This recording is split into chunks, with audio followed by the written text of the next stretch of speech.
One of my participants said that it was the most impactful thing out of 6 weeks of training because she started changing the way that she ate, and she immediately started to lose weight. She wasn't trying to lose weight. She didn't change her diet. She just started being more mindful. And when you think about it, that is usually part of most diet, quote unquote, I hate diet, but most weight management or most healthy eating plans are involving mindfulness. They might not call it mindfulness, but they'll say turn off the television, find a quiet place, really enjoy your food, enjoy the taste. Those are mindful activities. I'm Greg Rennie. And I'm Rob Wreford. And this is Mind Body Matters. Welcome to Mind Body Matters. This is the place where we discuss all matters of the mind and body. And here's my very good friend, producer, and my co-host, Rob Wreford. With a frog in my throat today. Oh, no. Yes. How did the frog get in there? Stress. I think it's all about stress. Isn't that the case? For sure. And it kind of ties in with what we're talking about today is that when you have stress, mindfulness is a really cool thing to do to reduce that. So maybe afterwards, a little bit of mindfulness and maybe your voice will improve once the frog is out. What is mindfulness? It's like meditation. Okay. Have you ever done meditation before? No. To be honest with you, a lot of my friends have, and people, they go on and on about it. They go, it's the best thing. You'll feel so great. But, of course, I never took their advice. Have you ever, let's say, gone fishing and you're in the canoe or boat and it's really quiet and you kind of hear the waves coming up to the boat and you're just kind of and dueling banjos in the background? No, that wouldn't be mindfulness. That would be something totally different with Burt Reynolds involved in that baiting. I'm sorry. I'm just getting off on a tangent there, but anyway. That's funny. No, sorry. I get what you're saying, though. I could be in a boat, the birds chirping, and you're hearing the water, the waves, and it's just like it's taking time in your life to be peaceful. Yeah, peaceful, and even more so that let's say you're sitting in the boat and you're listening to the waves, and all of a sudden you start thinking about a movie called Deliverance. That's a good example of how we distract ourselves. Okay. Like our mind is constantly going. Right. So when you're sitting in the boat and you hear the waves coming up, yeah, you're being in the moment, the present moment, right now. Yeah. Now that's the whole thing about mindfulness. And the person that we have on today has been practicing mindfulness for over a decade. She hasn't, she's not an expert, but she's used mindfulness in her journey. Yep. And she's found it changed her life in many ways, and especially her perspective of the world around us that kind of goes unnoticed, like I was saying. And she's an old friend from way back. From way back, yeah. Valerie Gow is on the show today, and when she was Val Scott, we all kind of changed our names. We didn't, but a lot of people did. Val Scott worked at an FM station when you and I worked at the AM station, so you probably remember. Yeah, and when you hear her voice, you might say, boy, she's got a great voice. It's because she used to be on the radio. Yeah. Exactly, yeah. As we were talking about mindfulness, and you're saying that a lot of people are doing meditation, mindfulness, it is really popular, and it's everywhere. Right. And there's mindfulness-based stress reduction, or MBSR, and there's mindfulness apps. But I'm not sure if we truly understand what mindfulness is. Like, for example, you're just starting to kind of get to know what it is. And I think a lot of us are trying to define it, and it's really hard to define. Really, what better way to understand mindfulness than talking to someone who practices it on a regular basis? So we're going to bring Valerie Gow into the studio. But before that, helping us understand what the definition is, I'm not sure if you've heard of this guy, Jon Kabat-Zinn. No, I haven't. No, okay. So Jon Kabat-Zinn is considered the father of what we know now as mindfulness-based stress reduction. I found a clip, and in the clip, he was asked, what is mindfulness? And I think it's the best way, the closest definition to what it is. Mindfulness is actually a way of connecting with your life. And it's something that doesn't involve a lot of energy. It involves kind of cultivating attention in a particular way. So the way I define it is it's paying attention on purpose in the present moment, non-judgmentally. And then I like to add sometimes as if your life depended on it, because it does. Attention is the faculty that allows us to navigate our lives. So does that make sense, Rob?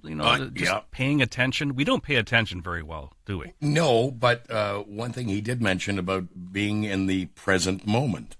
And it reminds me of an old saying, and you've heard this, but I was told one years ago by this guy. He says, "You know what, Rob? If you've got your left foot in yesterday and your right foot in tomorrow, you're pissing on today." Yeah, exactly. Yeah. So it's about being in the present moment. Yeah. Kind of crass, but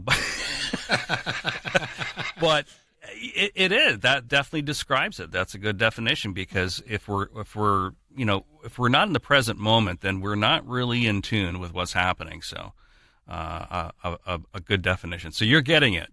So far, so good. Yeah. And once Valerie's in the studio, then you'll get some more information and be a little bit more informed, as we all are going to be. So a bit about Valerie. She worked for the American Red Cross and helped families reunite after Hurricane Katrina in New Orleans. As well, in her personal journey, she's been practicing mindfulness since 2010.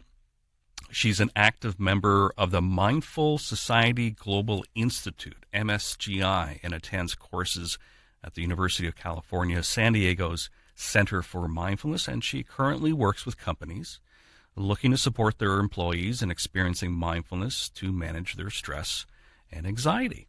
So thrilled to talk to her again. Here's Valerie Gow.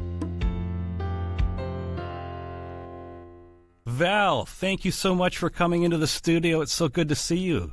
It's great to see you as well. I'm really It's been a minute, as they say, right? Yeah, no kidding. A couple of minutes, my friend. a couple minutes. Well, I really appreciate this, because when you and I connected a while ago, you mentioned that you're into meditation and mindfulness, and I thought, with the podcast coming up, what a great way to talk about mindfulness then. Bring someone in that actually practices it. So in the intro, I talked to Rob about mindfulness, and we talked about how popular it is. It's everywhere. There's mindfulness-based stress reduction and all these other therapies. But I'm not sure overall if we truly understand what mindfulness is. I think a lot of people have misconceptions. So I think that it makes sense to speak to someone like yourself, that you shared with me that you're a practitioner of mindfulness. A little bit later, I guess in a few months, you're going to learn about something called mindful self-compassion, which, my God, we all need a little bit more compassion nowadays for ourselves, right? Absolutely. I was thinking that when we talked a few days ago, before the interview here, you mentioned about your journey that led you to meditation and mindfulness, and I was really struck by the work that you've done. You worked for the American Red Cross for 5 years. How did that happen? Yeah, it's kind of You're weird, Canadian. right? How did you end up with the American Red Cross? Why not the Canadian Red Cross? Well, the circumstances were that I was living and working in Vancouver, and my partner at the time got a job in Seattle. He was in broadcasting, as you and I used to both be, and which is how we know each other. And then he got this offer. He'd moved off air and was more on the management side, and got an offer to work in Seattle. And we loved Seattle. We had done drives down there, so we decided to move there. Well, I had to find a job, and I didn't have legal status, so I had to find a company that was willing to support me. Anyway, through some networking and a bunch of interviews and so on, I ended up with this job called International Services Specialist at the Red Cross in Seattle. I was responsible for a county, a region, as part of the International Red Cross mission to help families who are separated because of war or natural disaster. And so how it worked was helping local people who came as a refugee to Seattle area, or people who well, actually, that was mostly it. The other side would be I'd get a request from headquarters in Washington, D.C. for someone who was thought to be in the region where I was working. So both sides of that would happen. It was kind of an interesting job because it was like a detective. You had to help people think back. Like, why do you think this person is in Kenya, for example? Who did you hear it from? How did they know? Where might they be? When was that? But you also had to be a caseworker and a social worker, to be kind, to be compassionate, to listen empathically, to be able to really support them in their situation, and listen really closely to get the information you needed. So yeah, that's kind of how it happened, and that was the role. There were other responsibilities in domestic disasters as well, like floods, fires, earthquakes, whatever would happen in the U.S., but the majority of the role was dealing with the refugee clientele. You mentioned to me that you did some work in New Orleans after Hurricane Katrina. I did indeed. I went out. So the initial response with any kind of major disaster is the most critical need, obviously, right? And then it's triaged. So it starts with things like shelter, medical care, food, safety. And then those primary care needs are met.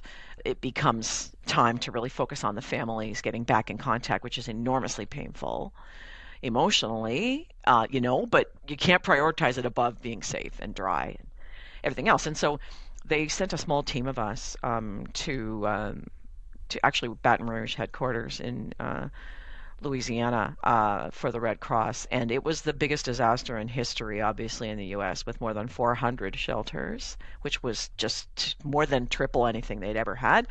And we were walking around, or driving around, but we were going to various different shelters in different areas, even cities outside of the area, and holding satellite phones for people who would line up to make phone calls when there was no cell service, for example. Heartbreaking, because most times they got voicemail or nothing. And that was How long really was this hard. after the hurricane 2 when you were weeks. working there? 2 weeks after, eh? Yeah.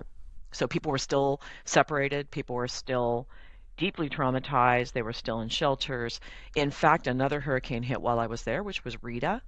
And right. we had to It did shelter hit in place. right afterwards. Yeah.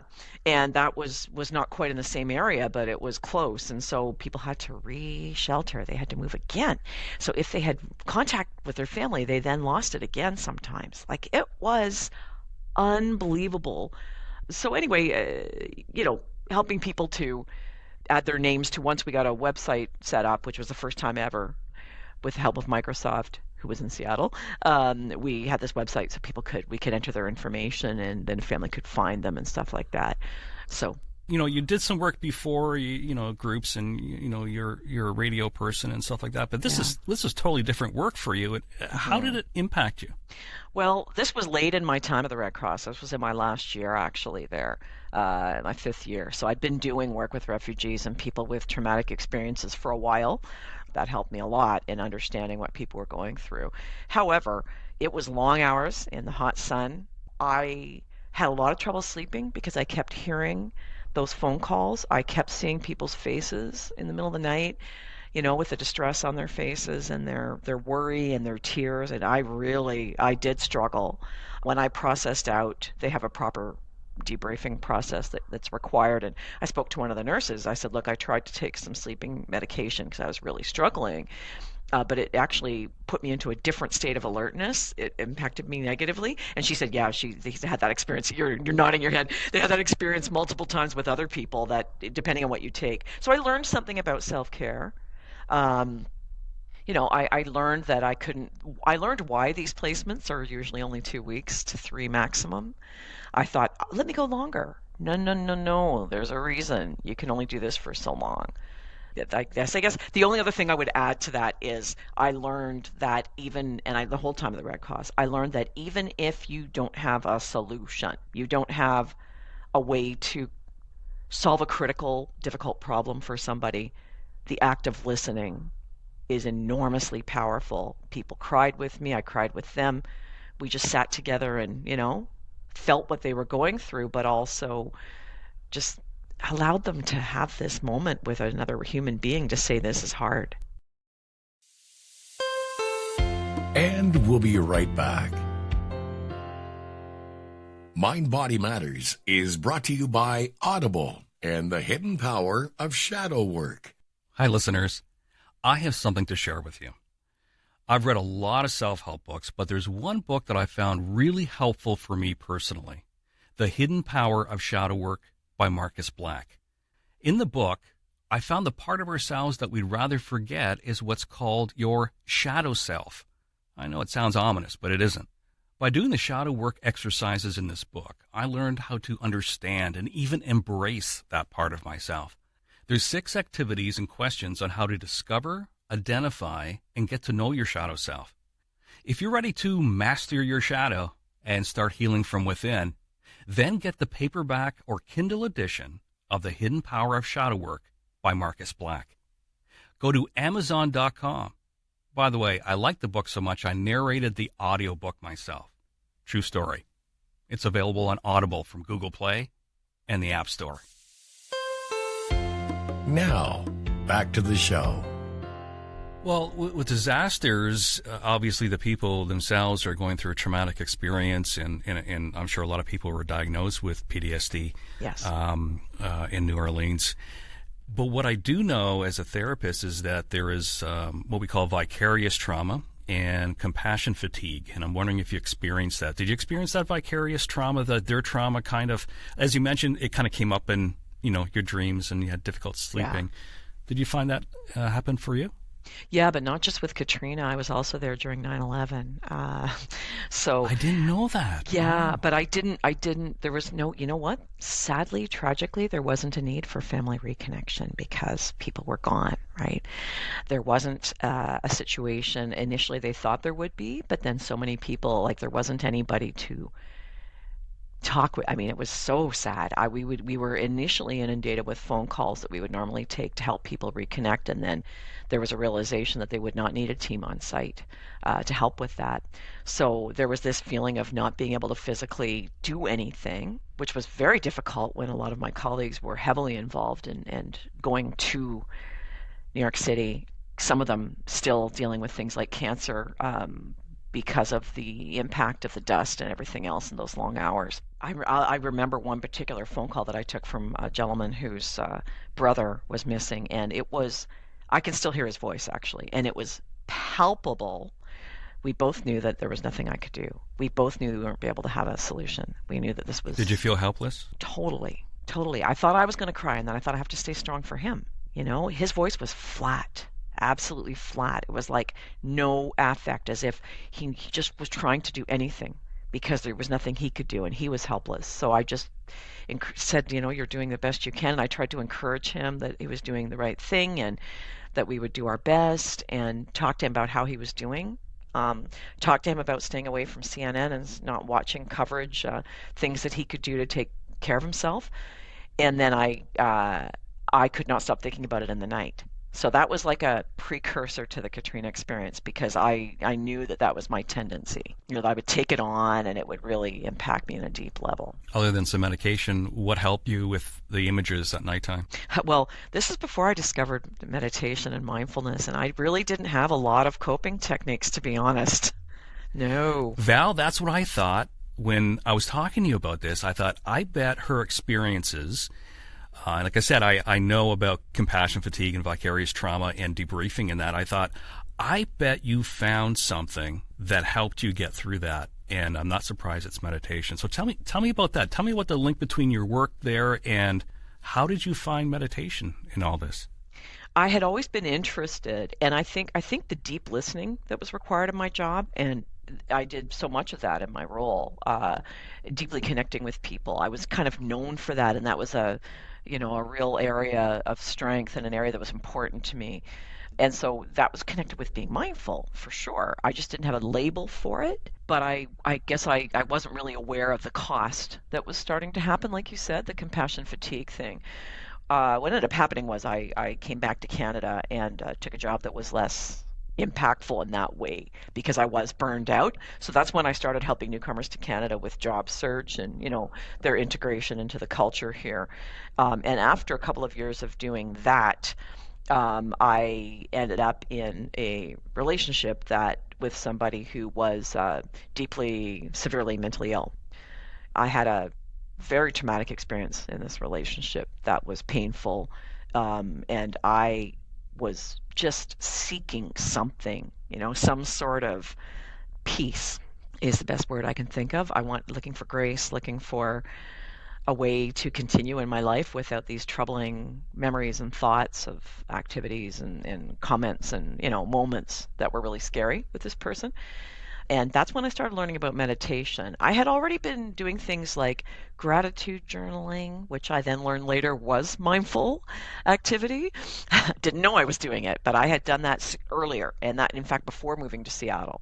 So the seeds were planted somewhat earlier, but this was the real kind of like, okay, I need help. And so the first thing I did was try to learn about how to meditate. And the one that really worked for me, that really clicked, was a local library workshop with a Buddhist monk. A library workshop with a Buddhist monk? Yes. How does that happen? Well, this local temple... Was he promoting a book? Was he selling it? That wouldn't be very Buddhist of him, would it? Although they do. No, so the situation was that there's a local meditation center and temple called Kadampa. At that time, this is a number of years ago, they would send this particular monk, but also some of the teachers, Buddhist teachers, to a whole variety of library branches and to do workshops related to dealing with difficult emotions like anger, jealousy, fear, whatever it might be. And they would make a whole session about that particular emotion. What struck you when you're doing meditation? Obviously, like most people and myself, the first thing you realize, my God, there's so many thoughts going through my head. But what hit you that, wow, this is going to be very helpful? I think it was just the quiet and the kindness, the compassionate approach. Certain things during the meditation that spoke to me, which come from Buddhism, but actually are not entirely just Buddhist, they're just about humanity, are things like caring for yourself. So you mentioned self-compassion earlier. So things like attachment, which is of all the Buddhist concepts, it's the one that I am challenged by the most and I feel is most significant for me personally. Letting go of attachment to outcomes is a biggest thing for me. And noticing my attachment to my story, my attachment to those negative experiences, which sounds counterintuitive, right? Why would you want to spend time in that pain? But you do, we do, I do. And I found myself just going back and back and back to those images and then saying to myself, okay, this is not kind. This is actually not something that's helping me. Why do you attach yourself to terrible memories and experiences? Why do you think we're attached to them? I'm not sure. I mean, I think for each person it could be unique to that individual. For some people, it's the identity that starts to become so entrenched as a person who's been through an experience like this. If you keep thinking about it and focusing there, it keeps you there, and therefore no steps need to be taken to be happier, to change your life. It's safe almost, even though it's scary, it's kind of safe to stay there because it's what you know. We know, I mean, you're a therapist, right? You've got that training. We know that those traumatic experiences from childhood and whatever it is that we've had, those are things that are familiar, and so we stick with them. I think there's something, as adults, when you have an experience that's traumatic, this similar kind of thing can happen. You mentioned that you spoke with a monk as well after your multiple meditation? Times, actually. What was that like? What was the discussion like? You hear me sigh. This person is so important to me, and I actually then struggled with attachment to him.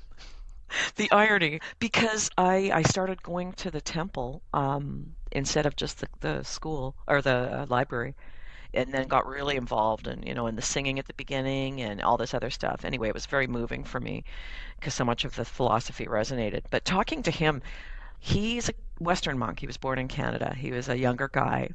And he would tell stories that were very rooted in pop culture. He would reference Seinfeld and stuff. And something you wouldn't expect, eh?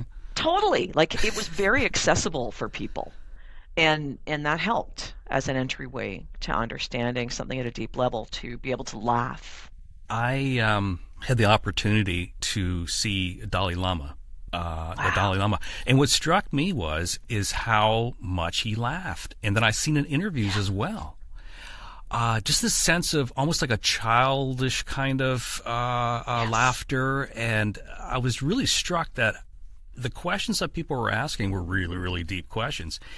And he often had a very humorous response to it, but the laughter really struck me. So that same thing happened with you when you spoke with him, his humor. Definitely. And at the retreat, I attended a retreat after like only going to classes for, I don't know, 5 or 6 weeks. And it was kind of a joke that I was so new. I was kind of like, a baby. Everybody else at this retreat had been attending this temple for more than years. And I just had an introduction to the whole practice. And he would offer chances to sit with him and have a conversation. Like he opened his door, and there was an opportunity to do that in between the sessions. And anyway, so I lined up to do that, and I told him that I was really struggling because I wanted to forgive this person who had caused me so much pain and trauma. I was staying an extra day, and I wanted his advice about that. So he pulled out one of the books that they sold at the bookstore in the temple, and he handed it to me and marked a couple of places and specific meditations that would be helpful and supportive, and what was needed, that I didn't have to forgive this person for some of the things that were so painful. It was more a matter of like, that forgiveness isn't about everything's okay. The behavior, it doesn't make the behavior okay. It's not.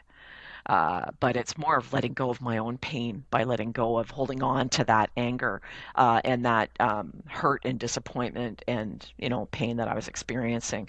But anyway, at the end of this conversation, they had been, if people borrowed books, they were asking them to return them to the temple after, right? And so I said, when would you need this book back? And he said, oh no, that's a gift.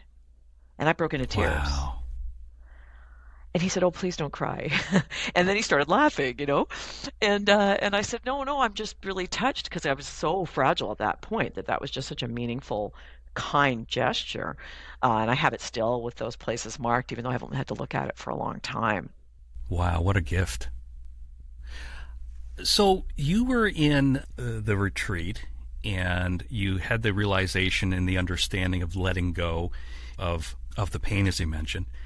What transpired between then and your work in mindfulness? What was the transition? Now, I would assume that there isn't a great deal of transition between the two, but how did it go from meditation at a retreat to practicing mindfulness? And what do you think is the difference? That's an interesting question. I get asked that a lot, actually. So the retreat was a healing experience and really important, pivotal experience in my own self-development and understanding of the power of something like meditation.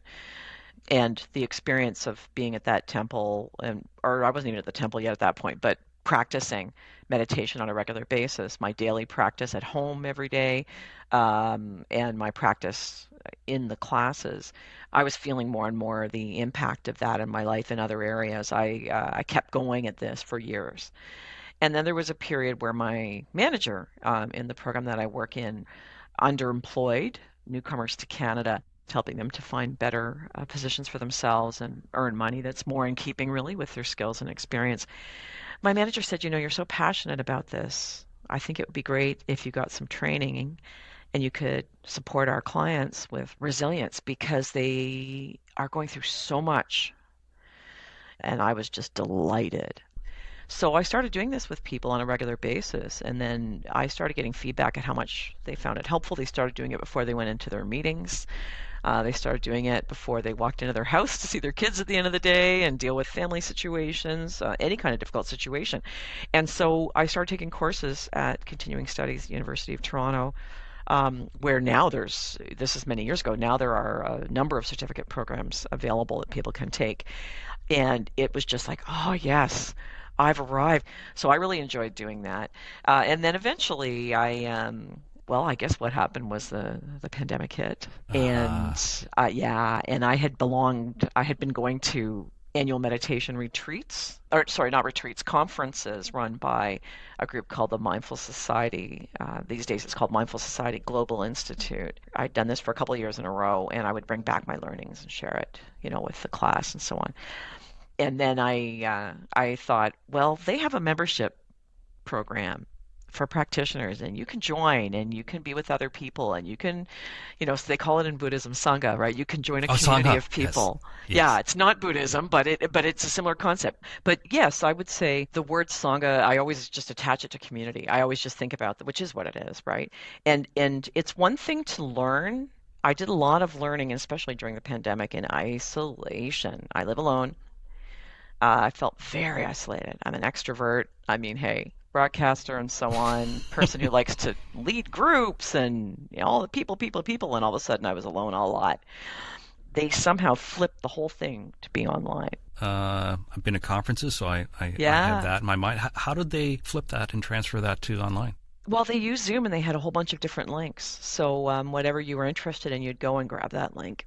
You would you would pick the one you wanted, go and join that link. You had access to all of them if you paid the price. And that was it. And if you ended up deciding to leave that, you just leave the Zoom meeting, and you could go back to the main list on the website and pick something else and click on and join that. It was incredible. And one of the comments that was made, I'm trying to remember if that was the one, Dr. Rick Hansen, who's one of my favorite teachers, and a couple of excellent books from Rick Hansen. One is Hardwiring Happiness, and the other one that's more recent is called Resilient, and I would recommend both of them. And we'll be right back. Mind Body Matters is brought to you by Pivot Design Group. Whether using an app, scrolling through a website, or looking at a logo, for many, design is a mystery. Who and how decided that something should work or look like that? Pivot Design Group takes the mystery out of design. Specializing in healthcare, Pivot uses a unique process called informed design. This insightful and data-based framework informs every design decision to create effective and sustainable experiences and services. To learn more, visit www.pivot.design.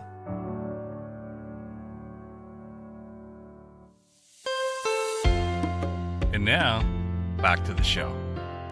The comment was, we're in an enforced retreat. Everybody is on retreat. Enforced retreat, especially during lockdown. Yeah. Yeah, it was May of 2020. It was still very fresh for people, and they were lost. They were quite troubled. It was that community that was provided to me through those sessions, practicing with other people, even though it was online. Hugely supportive and helpful. Was there anything lost in the translation when it comes to mindfulness as a practice with the community versus being in person with a community? Was there anything lost within mindfulness? Yeah, the physical togetherness of the event in a big room and the powerful sense of all of us being there was quite altered being online. The beauty of doing it online was that you could bring speakers from all over the world and they didn't have to travel. Being exposed to more and more and more of these different facilitators and leaders and learning more and more wisdom traditions through the sessions that was offered by this organization, and became more and more passionate about it. And then I was facing a potential layoff, and when I realized that, I thought, well, I really would like to work with this. I'm a facilitator. I'm really passionate about mindfulness.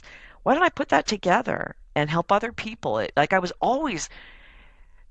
also delivering activities with my with my colleagues during team meetings. We started doing these mindful conversation starters. There's a deck of cards you can get that are from Mindfulness Without Borders, which is where I did my certification.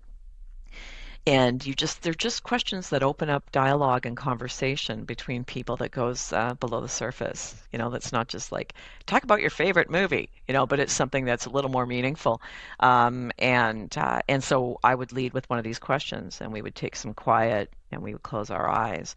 We wouldn't fully meditate, but we would kind of just get into that zone of being present and ready for whatever was going to come our way, and non-judgmental, which is a huge part of mindfulness.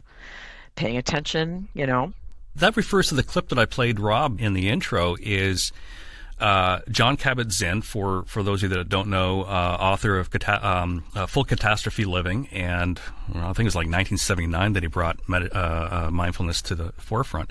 But Yes. that was his definition as well. Present moment, non-judgmental, as if your life depended on it, and then he paused for a bit and said, because it does. Yeah. Paying attention also on purpose, paying attention on purpose in the present to the present moment, non-judgmentally. Yes, I think the non-judgmental piece is probably the hardest in Western society, more than anywhere else.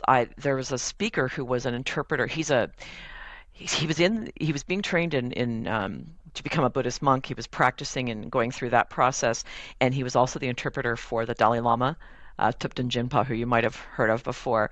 He was one of the speakers I saw at one of the conferences for MSGI, the agency or the organization I was just talking about, and I got to talk to him when I had a broken foot, and I was in a cast at this conference, and we talked about the pain and suffering, and and dealing with that. Anyway, he often talks about how that piece is harder in Western society than anywhere else. In a lot of different parts of the world, the non-judgmental part is like, yeah, what's the big deal? But we are super focused on improvement, goal setting, targets, getting better. I can be better. And I want to be really clear. Mindfulness is not about improvement. Mindfulness is about accepting what is. It's about being at peace with whatever the reality is that is happening. It's finding peace and calm through acceptance instead of fighting the anger, the emotion, the frustration, whatever it is that's going on. So, for example, when you're meditating or when you're just taking a mindful moment, it can be as simple as turning away from your computer screen for a minute, shutting your eyes. I'm actually doing it because I'm thinking about it. Taking a couple of deep breaths, noticing what's happening in your body. And then realizing, oh, my heart is beating really quickly. My chest is tight. I wonder what's going on. And then taking a moment and noticing, I guess I'm feeling anxious. I wonder what I'm feeling anxious about. Oh, well, let that go. Keep breathing. Focus on the breath. Notice the breath, the feeling of the breath as it enters, as it leaves, what happens in your body, and focusing on one area of your body where you're noticing the breath and what it causes in your body. How helpful that can be. And it really can be 1 minute a day. It actually can. I've learned over time that the concept of dosage, which is it doesn't have to be amount, it's consistency, it's frequency. So it doesn't matter. You don't need to be doing half an hour meditation every morning, noon, and night. That is not, you don't need to be sitting on a mountain by yourself in the middle of a pristine wilderness to meditate. You can get up in the morning, find a quiet moment, do it on your lunch break from work, grab a corner if you're in a stressful situation. 10 minutes is amazing. 10 minutes is fantastic, but for a lot of people, that gateway beginning is really 1 or 2 and 3 and 5, and then slowly working up to more than that. In 10 to 15, will be great, but I'd rather you do it every day than try to work on a number. That's great advice, because I think a lot of people listening, they know a bit about mindfulness, and like I said at the beginning, I'm not quite sure if we really understand what it is. When you introduce it to people, do they have the perception that it's about relaxation? Oh, I'm so glad you said that. I actually, in my notes thinking about getting ready for this, that was one of the things that I wrote down. It's not relaxation. Nope. But I'll tell you right now, if you Google it, if you start looking for help and you put the word mindfulness in there, you'll get a lot of misinformation. There are a lot of people providing apps and providing information that talk about relaxing. It's not what it is, actually. And that's what's so great about having you on the show, because I knew that talking to someone that's a practitioner of mindfulness probably would be able to explain it best, because you do it. And I do believe that there is a misconception that, so mindfulness meditation, you sit in the full lotus position, and it's to reduce stress and it's for relaxation. And then once they start practicing it and they're in those few minutes that you talked about, then the realization that there's all these thoughts going on. Yes. That's not too relaxing.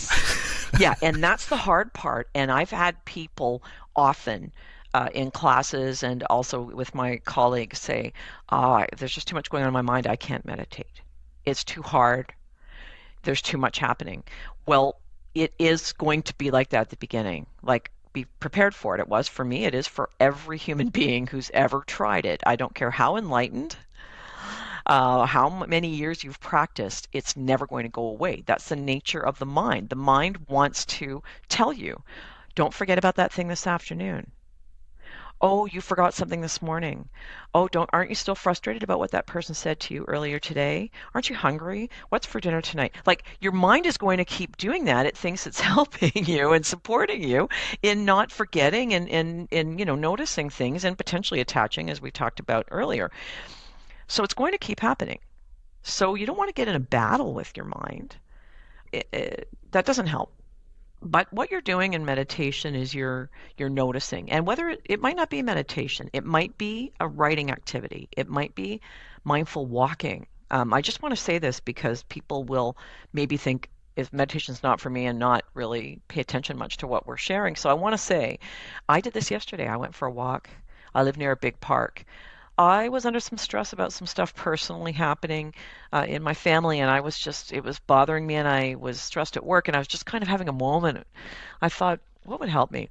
So I went for a walk, and it was quite windy, and so I thought, I know what I'll do. I'll make this a mindful walk. So something I learned from a local Toronto group called the Consciousness Explorers Club, who I really enjoy. What a beautiful name! I know, isn't that great? They like exploring different areas of mindfulness and meditation and different practices, and they do online pay what you can groups on Monday evenings.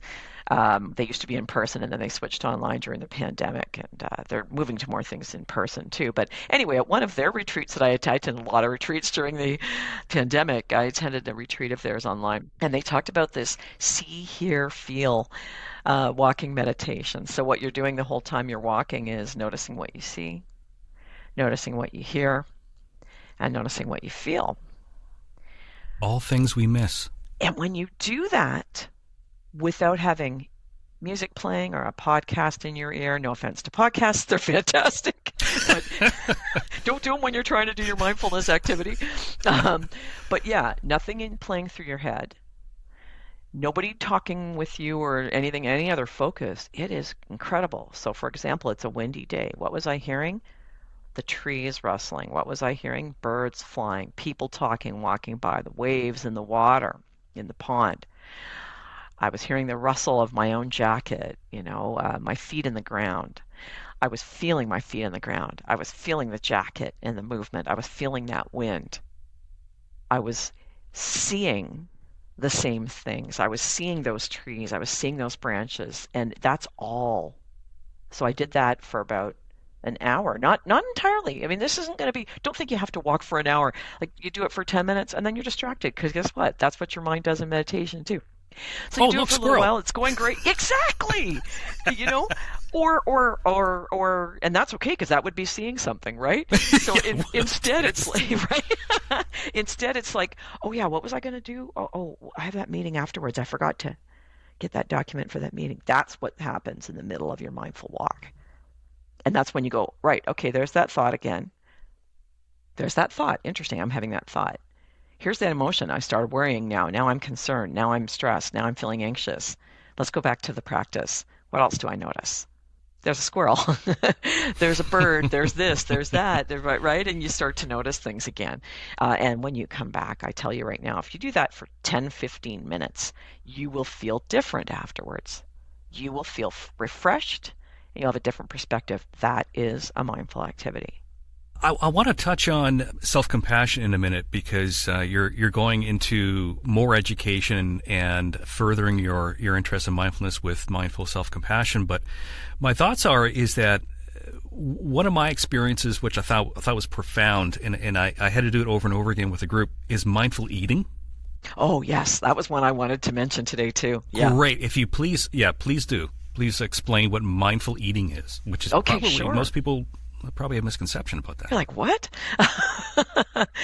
Yeah, it's really interesting.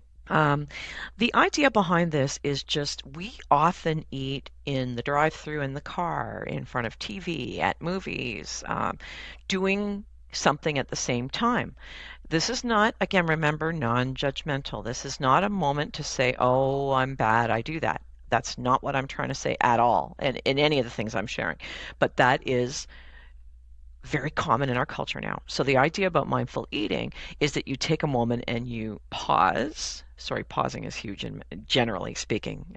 Pausing before a meeting, pausing before speaking, pausing to allow yourself to, speak intentionally and all of that. Anyway, you pause.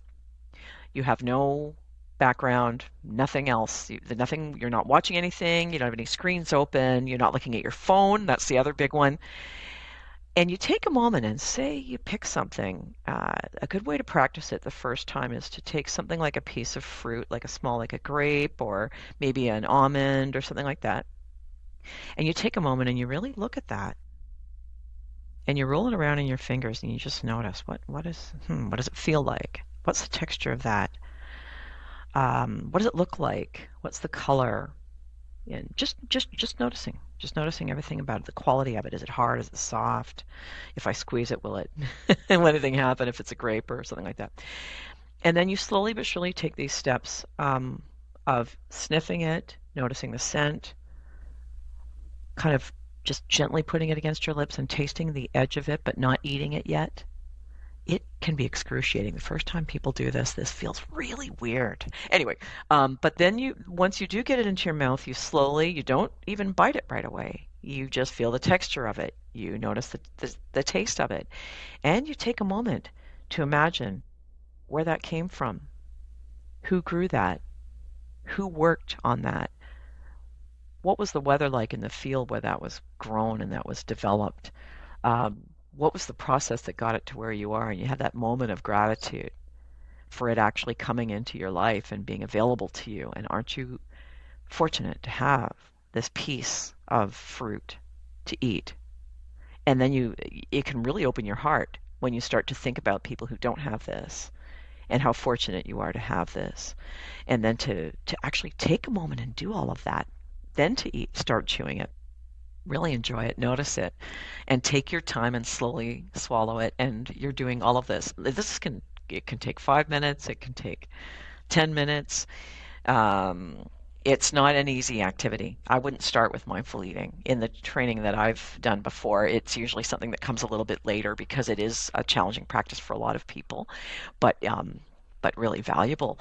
And I had one of my participants said that it was the most impactful thing out of 6 weeks of training because she started changing the way that she ate, and she immediately started to lose weight. She wasn't trying to lose weight. She didn't change her diet. She just started being more mindful.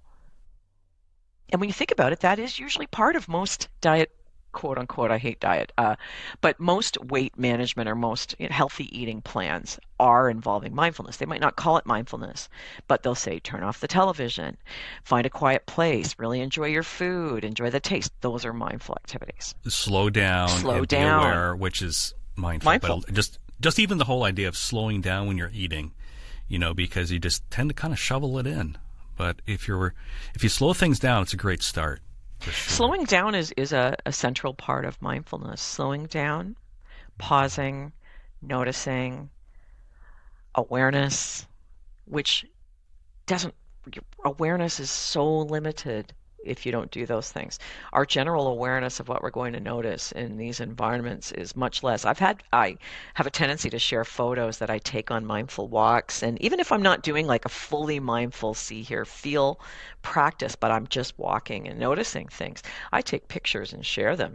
And I repeatedly will on social media, people will say, how did you notice all of that? I would never have noticed. I get that all the time. And I say, you just have to look. I mean, it's really not something major and difficult, but we don't take the time. We're often rushing. We're so stimulated. We have so many messages, so much stimulation and interruption and distraction. It's painful to feel these real emotions. And so we block them with food, with alcohol, with drugs, with entertainment, with anything. I mean, even sports and physical activity, if done in extreme ways are avoidance techniques. And so it, again, not to judge that, but just to say, so how can we be more aware and present in our lives, and to be able to then notice what happens when you notice uh, things in your environment, and you notice your own emotions and your own feelings and your own sensations, is that it impacts how you are with other people. And what a great segue to compassion. You mentioned in mindful eating, part of it is being grateful that you Yes. have this food, you have the ability to eat that chocolate, and that perhaps other people don't, having that compassion for others. Let's talk a bit about mindful self-compassion. How did you come across it, and what did it mean for you when you first understood it? Yeah, a favorite topic. It's a central part of mindfulness anyway. So it's not that it's necessarily separate, but it is an area of study and an area of focus that is growing quite a lot.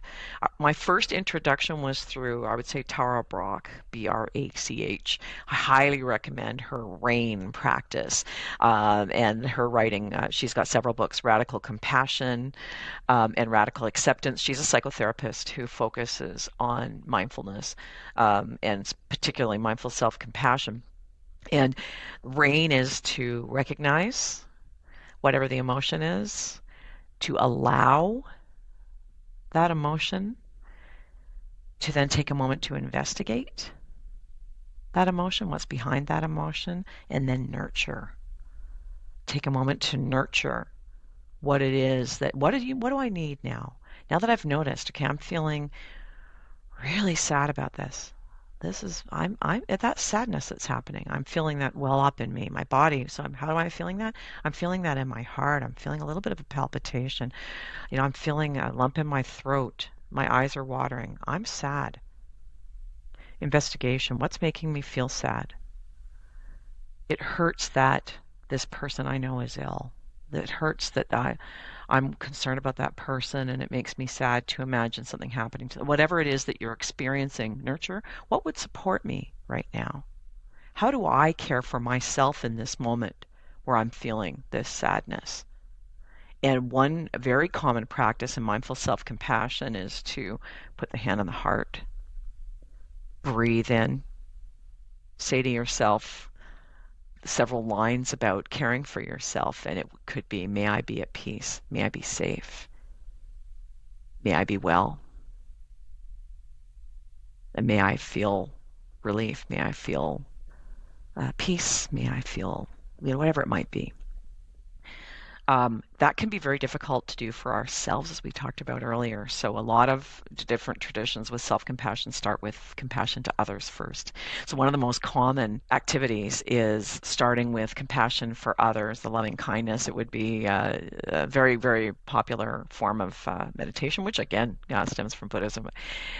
And so you in your meditation, and you can find lots of free meditations online from Tara Brach and also from Kristen Neff, Neff, in her book Self-Compassion. Lots of free meditations, and it's first of all imagining someone close to you who you really care about, and a really important person to you, and sending them this love and care. Thinking about somebody who's having a hard time, sending them this concern, this may you be well, may you be safe, may you be at peace. And then slowly somebody that you don't know as well. Somebody that is maybe peripheral, an acquaintance. Somebody who you actually really don't like. Somebody who you have like a judgment about. Who That must triggers be you. difficult to do. Oh, that's so difficult because you're really, really hard. It's the hardest one, I think. It's one step harder than yourself, or sometimes not. Sometimes yourself is the hardest, is a little bit easier than it's hard to say, right? It can go either way. But yeah, and then moving to yourself last. Sometimes people start with self and then move to the other person. But anyway, these activities really help us to manage our own emotions, our own reactions, which allows us to be more present and open to others. If we aren't able to find compassion for ourselves, it's almost impossible to be able to find it for other people in a deep sense, in a real sense. We might think we are, but we aren't really fully doing that. You mentioned to me that you're going to be going into another retreat. This one is a 5-day retreat. Is this a silent retreat? Tell me more about what you hope to gain from this one. It's a self-compassion training for 5 days in retreat form. So it won't be silent. We will be learning. There will be periods of silence. There will be, I don't know exactly when. I think maybe over meal times, or there might be certain parts of the day that are silent.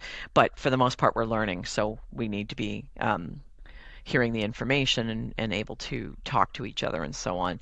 I'm just excited to do it with other people. In person somewhere. In person, yeah. So you have that opportunity over, a coffee or break time to actually be in front of somebody. Potentially, if we're not silent, yeah. That's where the mindful eating comes in. Totally. No, but I don't know how it's going to look, but it'll be a small group, so there won't be a large number of people. So there'll definitely be an opportunity to connect with others. I'm turning 60 this year, and I want to support Congratulations. myself. Thank you. I want to really do something reflective and meaningful with this transition, and so I decided on doing something that involved travel, but wasn't just sightseeing. Not that that's wonderful, and I'll be doing that afterwards, but I really want to also go deeper and do some reflection.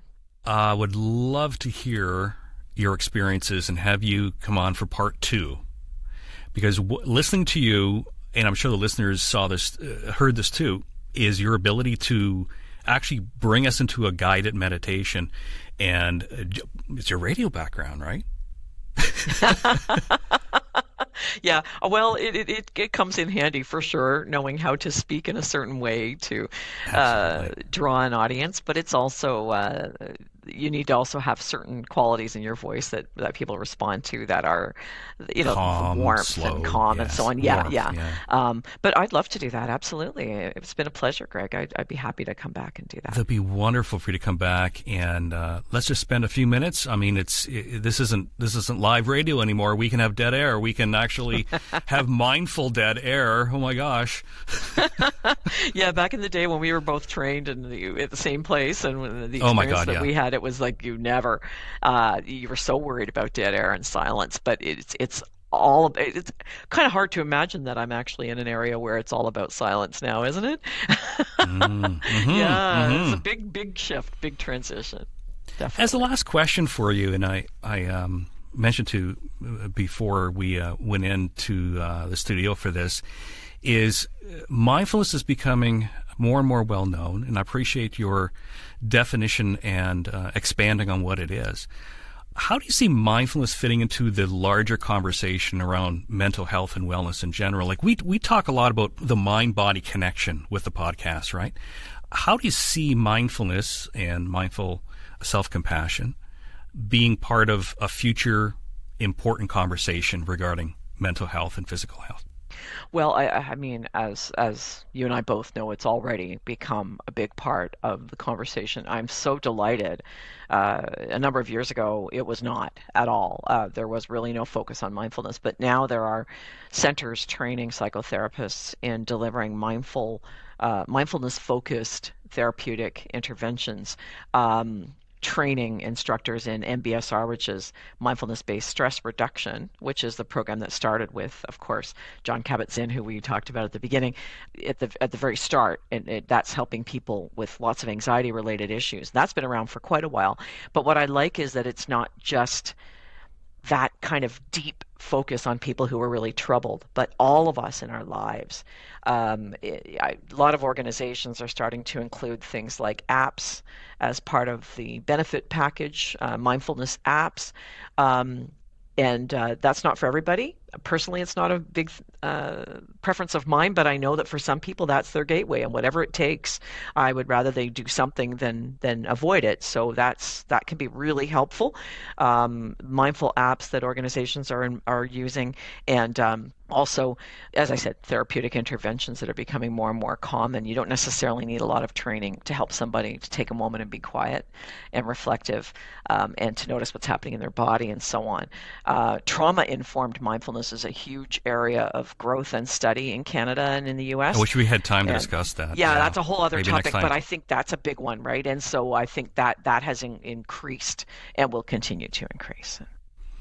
So for our listeners, they know a little bit more from your perspective as a practitioner of mindfulness. They understand mindfulness a little bit more. If they are interested in trying this and trying to sit for a few minutes in meditation, what would you recommend to them in launching into a mindfulness practice? What would your recommendations be? Well, I think it depends on your style and your personality. For some people, a class is really helpful, like a basic mindfulness class. But for a lot of people, that isn't really the first thing, right? They want to just explore it first and see if this is even for me. And so you can find so many free meditations online. I would just encourage you to look for established people as opposed to whatever is out there. There's a lot of stuff that actually isn't really, as we talked about, right, is more relaxation focused. But to look for some of the people we talked about, Dr. Rick Hansen, Tara Brach, Kristen Neff, Chris Germer, people who are more established, and you can see the books that they've written, you can read about them, and you get a sense of, okay, this is somebody who's got an approach that I like. You won't like everybody. Don't give up on the first one you listen to. You might listen to one and think, oh, I've heard this many times. That voice just really grated on my nerves. That didn't. So move on. But don't give up at that point. Look for somebody else and see what you think about that.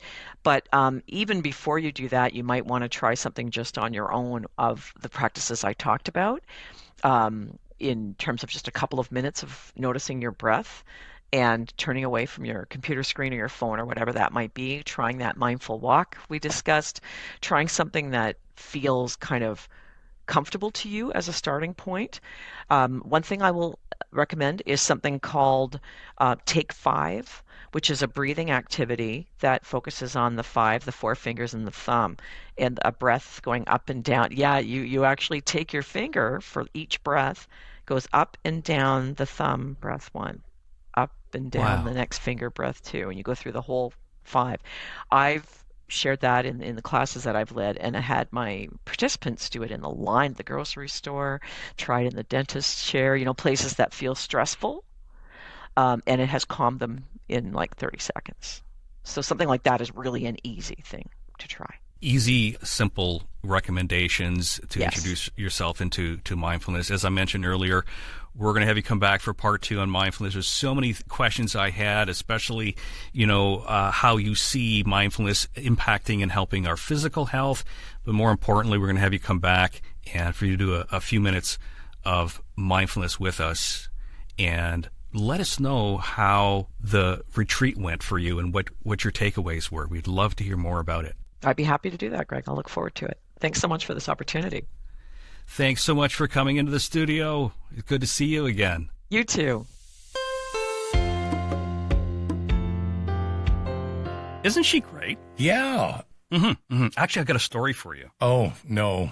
So Val's working in the FM station. I'm working in the AM station, and I got a pack of firecrackers. I heard this story. So what I did, my stupid 20-year-old kid decides to light a firecracker, run across the hall into the FM studio, barge in the door, throw the firecracker in, get back to the AM studio to listen to the FM and hear the firecracker go off and her scream. I'm really embarrassed by that. Well, you shouldn't be, because we used to always play pranks on people. Yeah. I got to share a couple of stories with you. One of them was the fire extinguisher story. I'll never forget this. I think the guy's name was Eugene, and one day he took the CO2 and sprayed it in the studio while someone was doing a break. But anyway, those are old radio stories. But yes, I do remember Val. And again, what a wealth of information. She's all about mindfulness. Mm-hmm. And it's new to me only because I've never studied mindfulness. Mm-hmm. As she said, do some deep breathing. So you were paying attention when you're producing the show. When I was. Oh, of course. Oh, okay. So you're paying attention. Okay. So we're gonna have a test now. So okay. Yeah. Test. Yeah. Okay. Go ahead. So what's mindful eating, Rob? Oh, there you go. That's a good one. It's called, what she said, awareness. Mm-hmm. I think if you're aware of what you're eating, she talked all about this. She said she didn't like to call it diet. No, but people do lose weight doing mindful eating. Yeah. Of course, but and as she said, she didn't like to call it diet. However, if she did say, just be aware of what you're putting in to your body. That's what I gathered from the interview. Be aware of what you're doing. Mm-hmm. I think that's choice number one. Absolutely. My takeaway from that is that I very often not aware of what I'm eating, but more importantly, and I think is what she was kind of getting at, is I'm not paying attention to eating. I'm watching TV, I'm shoveling the food in, I'm hungry. Yeah. But it is amazing because I've done it before. And as I mentioned, I've done it with groups. If you take something like a chocolate, instead of popping it in your mouth, you look at the chocolate. Be one with the chocolate. I knew you were going to do that. I had to do the movie trailer voice, okay? What I did with these groups is everyone sat in a circle, all had a piece of chocolate. And it's amazing how it was so difficult for people, and for me too when I first tried it, so difficult to pay attention, right? Yeah. To pay attention and be aware of the experience of eating that chocolate or raisin or whatever it is. And I learned from that because, very briefly, when I go to restaurants, I try to practice mindful eating. Because very often I'll be in a conversation and I'll be at a restaurant and I'm done my dinner going, okay, what happened there? But now what I try to do, feel my fork and knife, and then I cut into the steak. And what does the steak look like? Right? Okay, yeah. I think that's what she's getting at. Yeah. I see that. Let me share this with you. What I've noticed, at least in myself, and I'll share this here on the podcast. I went into the doctor 2 years ago, and my blood matter, if you will, was very high. And my doctor thought I was pre-diabetic, okay? So I had to make some decisions in my life, some choices. And one of them was I had to cut out all the pop I was drinking. I was a pop drinker. It's not alcohol. It's not drugs. It's just pop. The minute I cut out the pop in my diet, I dropped 40 pounds. No word of a lie. Really? No word of a lie. So the doctor made you aware of that? Well, the doctor and myself made both of us aware of that. And like I said, I stopped pop. I love pop. I love Coca-Cola. I love ginger ale. For our U.S. listeners, he's talking about soda. Yes, soda. But I knocked it right out of my diet. And lo and behold, I dropped 40 pounds. Now, the question is how do I keep the weight off? And this is where my doctor talks to me about exercise and stuff like that. Because there comes a point where, okay, after you're down so many pounds and whatever, you have to go on in life, but it includes exercise. It comes back to what Val's talking about is being mindful, being aware, mindful awareness. Without judgment. Without judgment. So for example, if you do have a pop, right, and go, okay, I'm going to have one pop this week, right? I had a ginger ale last night with my wife, and I thought, Did you experience it, though? Were you mindful, aware of drinking that pop? You probably drank it and never thought anything of it. I did. Did you enjoy it? I did. Because you can enjoy it if you're aware and you're experiencing the whole thing. As I'm drinking this ginger ale, I'm going, my weight is going to go up so big. Well, I think it's a good point, Rob, because you're talking about the body, right? So we talk about the mind and body, and what I was thinking when I was interviewing Val is that the connection is that if we can train our mind, if we can train our mind to be more aware of our physical health, for example, right, and to be more aware and be present in the moment, not just when we're eating, but going for a walk, all these things that she talked about is. By the way, you go for a walk every day. I don't, okay? But here's one thing I will say about Greg Rennie. He goes for a walk every damn day. Well, I'm glad you say every day because I don't. But Okay. I do try. I try every day. I thought you did. I relate to that. I'm aware of my weight gain. I'm aware of what we talked about in the other episode about emotional eating. I'm aware of that, but I really try my best to be aware of my whole environment and not judge it, because that's where the thoughts come. Okay. Remember at the beginning I mentioned if you ever did meditation? Yep. So when you do meditation, the first thing you think about is, I'm sitting doing meditation. Yep. And what time is it? And what are we going to have for dinner? Or I'm thinking about the movie Deliverance. Okay. Yeah, Okay. but that's, you said that at the beginning, that's a good point, is that in meditation, if you do have these thoughts, then you allow them to go. Mindfulness is very much like that. And what you do is on a regular basis, be mindful of what you're putting in your body, because what goes in your body is going to affect your mind. And if you practice this enough, then you have a healthy mind. Therefore, the healthy body just comes along naturally. It does. You know my sister quite well. Yes. My little sister, Katie. My sister used to say to me, she says, Rob, awareness brings choice, and choice brings freedom. Oh, that's well put. Sorry to switch subject, but she found that mindfulness and meditation helps her with memories. People with trauma can relate to this.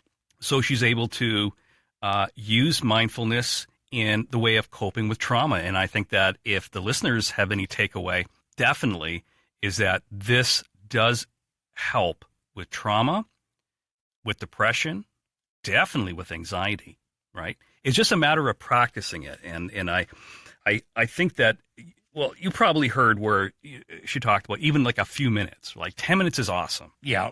Yeah. Have you ever done 10 minutes of mindfulness or meditation in your life? To be honest with you, no. But one thing I did grab from the interview with Val was she talked about this thing with her fingers. It was 1, 2, 3, 4, 5. In other words, it was a breathing exercise. And what she did point out was take the time, take a breath.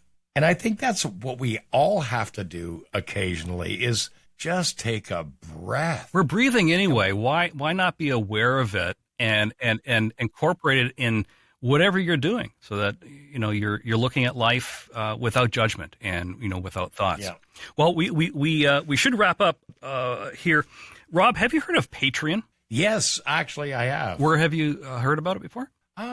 A buddy of mine, I don't mind mentioning his name, Brian Vollmer from Helix, and I. Oh, I loved Helix. They were Remember great. Helix way back Oh, when? yeah. Anyway, Brian Vollmer and I, we started this thing. We wanted to put together a movie about the band, and we talked about a Kickstarter video, okay?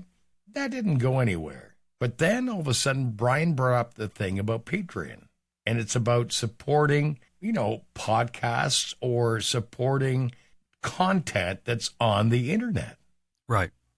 And what's really cool is that our listeners can be Patreon backers of Mind Body Matters. If they sign up to support our podcast as a Patreon member, Yeah. they'll get they'll get the new episodes a couple days before they go on Spotify and Apple Podcasts. So they get to listen through Patreon. Okay. Days before. So they, it's only like a couple bucks a month, and they have the opportunity of listening to the podcast way before everyone else does. So it's a nice bonus thing. Now, will they get a T-shirt? What? Well, if Now we're giving away T-shirts. well, Thanks, I Rob. don't know. I'm just asking, will they get the T-shirt? Well, now that you brought it up. No, actually, I'm just kidding. What Rob's talking about is we just recently made T-shirts of the podcast art that Mel Coleman did for us. And they're very, very nice. They are very, very nice, and they're good quality T-shirts. So, yeah, we might do that. I think for Patreon members, that might be an additional bonus. Anyway, it's an incentive to keep people listening to our podcast. Right. So for $3 or $4 a month, then you get a chance to listen to the episodes way before everyone else does.